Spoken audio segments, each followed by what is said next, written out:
Halo semuanya, perkenalkan kami dari tim KKN HD Heroes Universitas Padjadjaran 2022. Pada video kali ini, kami akan menjelaskan tentang gagal ginjal, HD, serta pengaruh hipertensi dan COVID-19 terhadap pasien HD.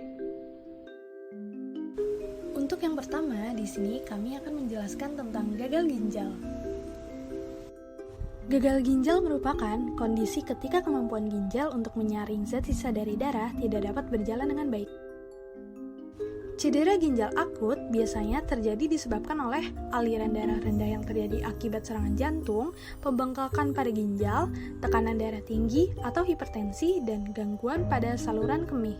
Gagal ginjal kronis yaitu keadaan ginjal kehilangan fungsinya secara permanen, penyebabnya yaitu hipertensi, penyakit lupus, infeksi ginjal, tersumbatnya saluran kemih, dan diabetes. Gejala awal gagal ginjal seringkali tidak spesifik. Gejala penyakit gagal ginjal cenderung tidak muncul kecuali jika sudah terjadi kerusakan yang cukup parah pada ginjal. Adapun terdapat beberapa gejala yang umum terjadi ketika mengalami gagal ginjal, yaitu mudah lelah, merasakan mual dan muntah, sesak napas, hilangnya nafsu makan, terjadi pembengkakan pada lengan dan kaki, perubahan volume pada urin, sulit tidur, kram otot, diare, demam, ruam kulit, dan mimisan.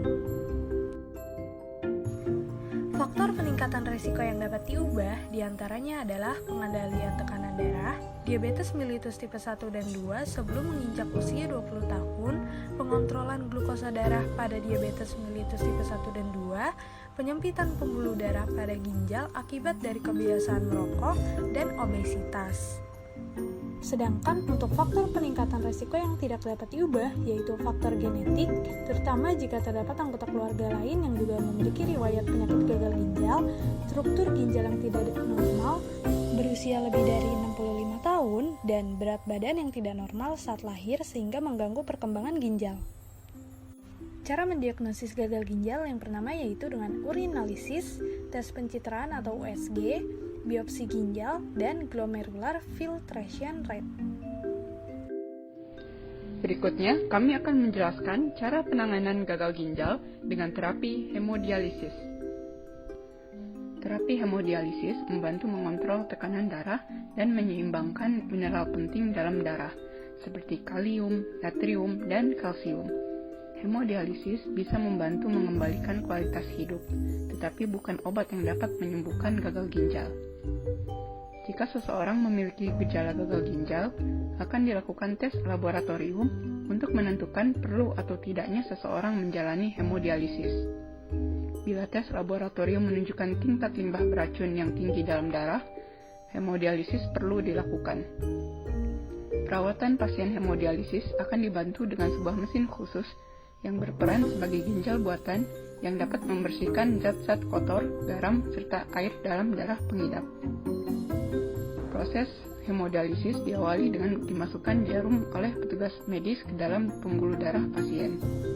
Kemudian, darah kotor akan disaring dalam mesin pencuci darah dan darah bersih akan dialirkan kembali ke tubuh pasien. Metode ini bisa berlangsung selama 4 jam per sesi. Dalam seminggu, pengidap perlu menjalani setidaknya 2 sesi dan hanya bisa dilakukan di klinik cuci darah atau rumah sakit. Jika hemodialisis bekerja dengan baik, pasien merasakan tingkat energi membaik, nafsu makan yang lebih baik, serta mengalami lebih sedikit sesak nafas dan pembengkakan. Perawatan hemodialisis dapat dimaksimalkan dengan mempertahankan berat kering ideal, yaitu berat badan ketika tidak memiliki cairan ekstra dalam tubuh. Efek samping dari hemodialisis ini diantaranya mengalami kram otot, kulit gatal, perut terasa penuh, dan kenaikan berat badan karena cairan dialisat yang digunakan mengandung kadar gula tinggi. Selanjutnya kita akan membahas tentang pasien hemodialisis dan hipertensi.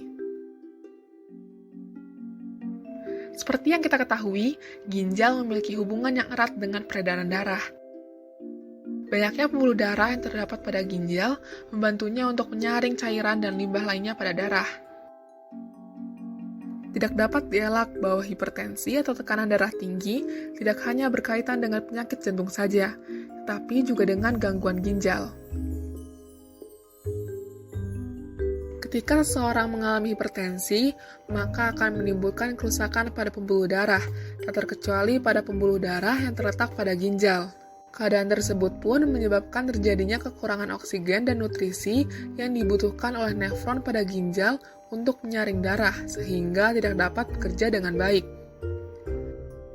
Ketika proses penyaringan darah tidak berjalan dengan baik oleh ginjal, maka akan menyebabkan terjadinya kelebihan cairan yang juga berdampak pada semakin parahnya kondisi hipertensi seseorang.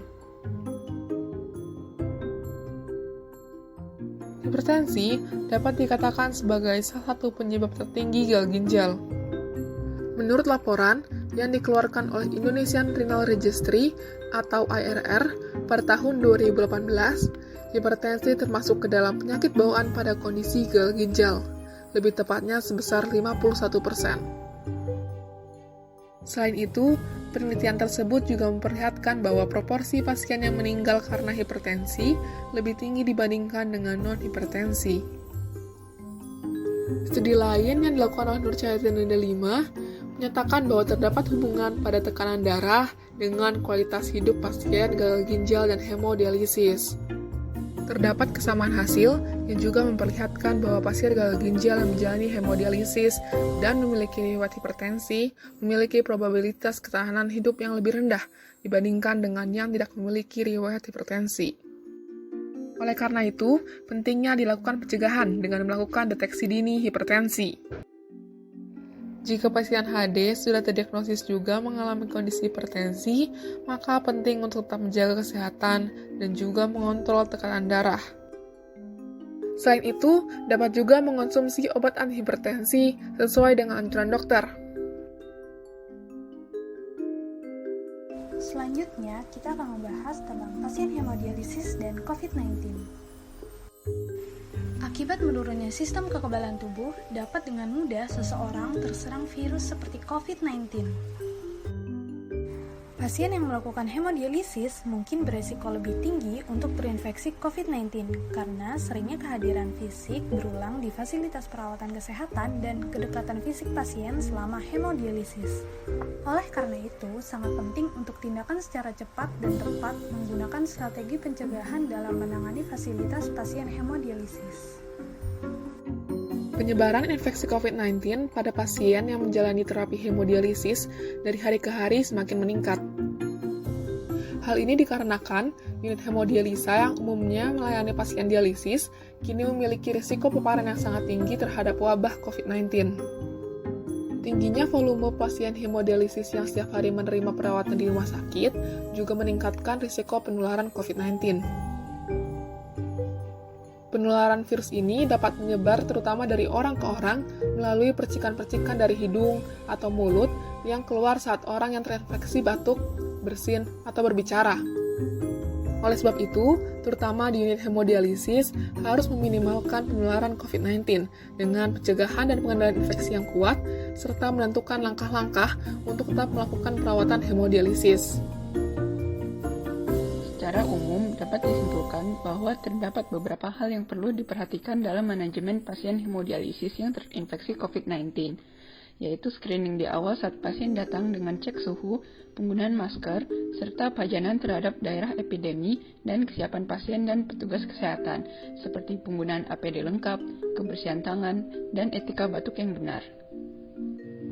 Pengelolaan pasien dan petugas kesehatan saat dilakukan hemodialisis, yaitu seperti perawatan awal yang tepat dengan menerapkan wajib menggunakan masker wajah, penunggu pasien tidak diizinkan masuk ruangan saat perawatan, pasien yang terinfeksi COVID-19 diberikan ruangan yang terpisah saat perawatan, serta tidak diizinkan masuk kecuali petugas kesehatan dengan APD lengkap. Setelah selesai perawatan hemodialisis, semua peralatan yang telah digunakan harus dibuang sebagai limbah infeksius. Mesin dialisis, lantai, dan ruangan harus didesinfeksi dengan larutan desinfektan. Sekian pemaparan video dari kami. Jangan lupa like, comment, dan subscribe channel YouTube kami. Terima kasih sudah menonton. See you next time!